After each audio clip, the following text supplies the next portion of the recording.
Akasafiri akajua huyu ni Yohana. Yohana yeye anapoitwa wanaona matendo yake alivyo, wanamwangalia Yohana. Makuhani wakatuma watu kwa Yohana huyu ambaye wazazi walimuita Yohana, kwamba nendeni mkamuulize yeye ni nani. Unasikia? Maana wenyewe wakasema kwamba, wakawa nasema, maana yawezekana wana nabii moja ametokea, sijui nani ametokea, sijui nani ametokea. Sasa wakasema nendeni mkamuulize. Na wale waliotumwa na makuhani walipofika kwa Yohana wakaanza kumuuliza, je, wewe ni Elia? Akasema mimi si Elia. Wewe ni nabii moja wapo? Akasema mimi siye. Wewe sijui nani? Akasema mimi siye. Sasa tuambie waliotutuma tukawarudishie kwamba wewe ni nani? Wewe ni nani? Na wewe ndio nataka nikutambulishe kwamba tutaendelea na neno hii.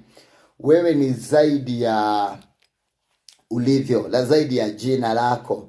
Kuna wakati unaamka unaweza ukajua wewe ni nani. Amka, kwa mfano leo umeamka kama wewe ni nani.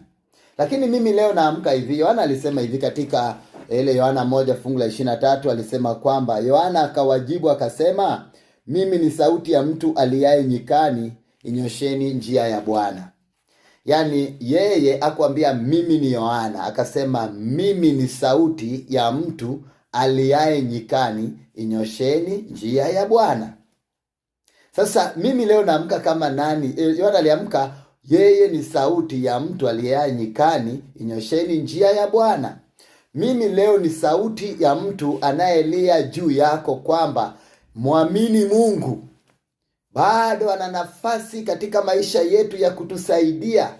Muamini Mungu, anakupenda.